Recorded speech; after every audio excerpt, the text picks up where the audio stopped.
세상을 바라보는 다양한 시각과 힘 있는 목소리를 통해 넓고 깊은 가치관을 세워나갈 수 있는 의미 있는 시간입니다. 오피니언 리더 한성재 신문의 이야기부터 들어볼까요? 자, 가장 먼저 사진과 함께 들어오는 진리의 상아탑 속 홀로인 그들이라는 제목의 이 글, 최성훈 기자의 목소리 들어보겠습니다. 대학 내에서 인정받지 못하는 존재가 있다. 바로 대학원생이다. 학내 구성원이자 학생으로서 진리를 향해 달려나가지만 대학 내 누구도 그들의 목소리에 귀 기울여주지 않고 있다. 전국 사립대학교 174개 중 대학원생을 대학평의원의 구성원으로 정관에 기재한 학교는 단 3개뿐이다. 그들은 학교에 자신들의 의견조차 낼 수 없다. 암담한 모습의 피규어 같은 형상에서 깊은 고뇌와 또 무거운 짐이 느껴지는 것 같고요. 자, 이어서 다음 글 만나볼게요. 네, 기자 수첩입니다. 다른 시선으로 보기, 김선우 기자의 칼럼을 읽어볼게요. 기자는 지난호에 실린 기사 대책 없는 청년의 홀로서기를 쓰며 큰 물음 앞에 놓이게 됐다. 과연 취재한 것을 내 문제라고 느끼는가? 부모님의 집에서 얹혀 살며 자취할 생각을 한 번도 해본 적 없는 기자로선 이해할 수 없는 문제였다. 청년 주택 문제에 대한 정보를 수집해 전달하고 누군가의 말을 읊어줄 뿐이란 생각이 들었다. 결국 문제에 닥친 청년의 시선으로는 기사를 쓸 수 없었다. 이번 호부터 기자는 당사자의 시선으로 문제를 바라보기 위해 르포 기사를 기획했다. 처음으로 취재하게 된 아이템은 지체장애인의 불편함에 대한 문제였다. 그들을 이해하는 가장 쉬운 방법은 직접 휠체어를 타고 낮아진 시선으로 세상에 나가보는 것이었다. 나와 처한 상황이 다른 사람들의 이야기를 취재하면서 간접 경험으로라도 그들의 시선을 느껴봐야겠다라는 결심을 한 것 같은데요. 그렇게 해서 체험하게 된 휠체어를 통해 장애인의 일상이 얼마나 불편한 것이었는지 깨닫게 됐다고 합니다. 자, 무엇을 느꼈는지 한번 들어볼까요? 비로소 알았다. 휠체어를 타고는 무엇 하나 쉽게 할 수 없구나. 지체 장애인의 시선 앞에는 큰 벽이 있었다. 휠체어를 타보지 않았다면 존재조차 몰랐을 높은 벽. 그것은 지체 장애인의 문제이자 기자의 문제가 됐다. 기자는 그 벽의 존재를 사람들에게 알려주고 허물 수 있도록 호소하는 직업이다. 벽의 존재를 확인하기 위해선 시선을 바꾸고 문제를 바라봐야 한다. 그렇게 사람들의 바뀐 시선이 모이면 그 어떤 높은 벽이라도 무너뜨릴 수 있지 않을까? 네, 기자의 역할과 또 사명에 대해서 고민하고 있는 칼럼이었습니다. 자, 이어서 기고문을 살펴볼 건데요.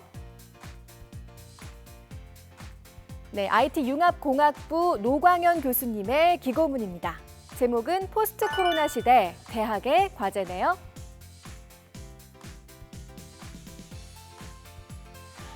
코로나19는 대학 캠퍼스의 일상을 완전히 바꿔놓았다.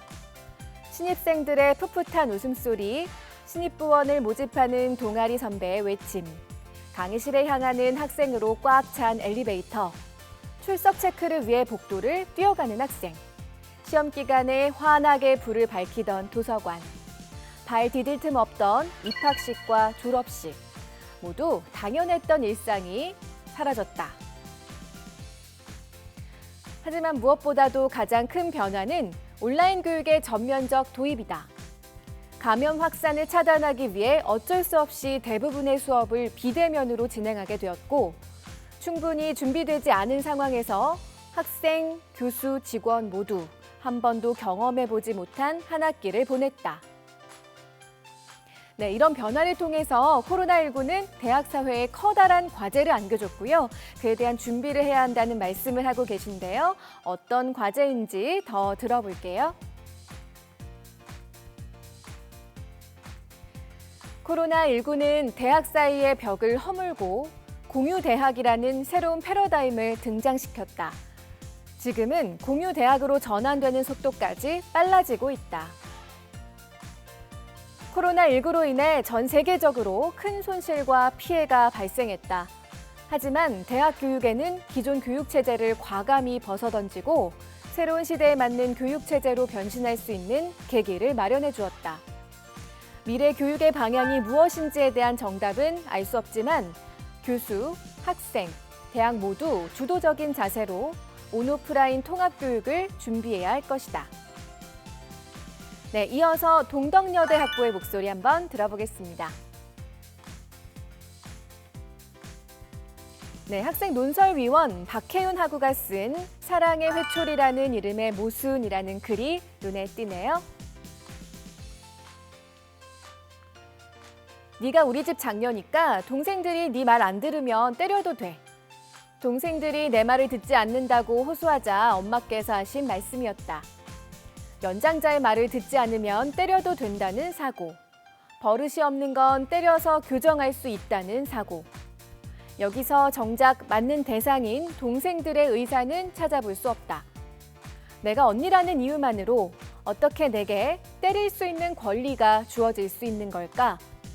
거기엔 부모는 자식을 때릴 수 있다는 전제가 이미 존재하고 있기에 가능한 것일 테다.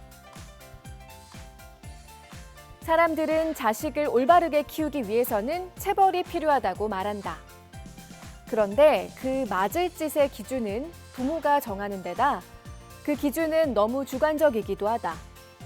무엇보다 그 맞을 짓은 강자에겐 통하지 않는 언어다. 예를 들어 상대적 강자인 부모가 명백한 잘못을 한다고 할지라도 자녀가 그들에게 맞을 짓 하셨다고 발화하지는 않는다. 결국은 폭력과 체벌이 다른 것인가 라는 질문을 던지고 있는 듯한데 박혜윤 학우는 현실 속에서 바로 이런 시각이 자녀 학대와 폭력이라는 현상을 낳는다고 말합니다. 목소리 조금 더 들어볼게요. 우리나라에도 부모체벌금지법이 도입돼야 한다고 생각한다. 부모체벌금지법이 도입됐을 당시 초기에 거센 비판과 회의가 있었음에도 불구하고 도입한 지 30여 년이 지난 오늘날 스웨덴에서는 아이를 때린 적이 있다는 부모가 10%를 밑돈다. 2000년 이후에는 학대로 숨진 아이들이 거의 없는 것으로 알려졌다. 강자와 약자가 대립하고 있을 때 중립을 지키고 있으면 결국 강자 편을 들어준 것이라는 말이 있다. 아이들은 가족 내에서 자신의 발언권 하나 내기 어려운 철저한 약자다. 친밀한 사적 공간에서 아이들은 자신이 폭력을 당해도 잘못됐다고 생각하기 어렵기 때문이다. 따라서 아이들을 향한 폭력이 일어날 때 국가라는 공공성의 개입이 필요하다고 생각한다. 아동은 몸의 크기만 작을 뿐 무한한 하나의 세계를 품고 있는 우리와 같은 인격체라는 것을 잊지 말아야 할 것이다. 아동에 대한 폭력을 바라보는 우리 사회의 시각과 공감대가 선진국에 가깝게 변화해야 한다는 지적이었습니다. 자, 이어서 다음 글 만나볼게요. 네, 제목은 이동중 바라본 모습들이고요. 예술대 회화과 박성환 교수님이 쓰신 글이네요. 함께 보겠습니다.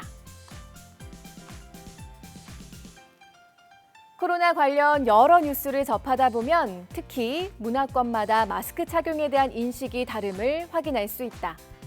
마스크 착용에 별다른 거부감이 없는 우리와 달리 공공장소에서 얼굴을 가리는 것을 부정적으로 보는 서구인들의 시각이라든지 마스크 미착용에 대한 제재를 개인의 자유를 침해하는 것으로 여기는 태도를 접하게 될 때 옳고 그름을 떠나 여전히 동양과 서구 간에 개인과 집단 간에 있어서 우선순위의 차이가 있음을 발견하게 된다. 다행히 코로나 초기에 나타났던 인종 혐오나 증오의 발사는 잦아들고 대부분 사람들이 이성적인 대처법에 수긍하고 이를 실천하고 있어 안심이다. 오늘 하루도 쉴 새 없이 울리는 코로나 안전경보 문자를 보며 언젠가 확진자 0명이란 문구가 떠 있다면 얼마나 좋을까 상상하곤 한다. 결국 이 시기를 슬기롭게 극복하기 위해서는 우리 각자의 성숙한 의식과 긍정적 태도가 필요하지 않을까 싶다.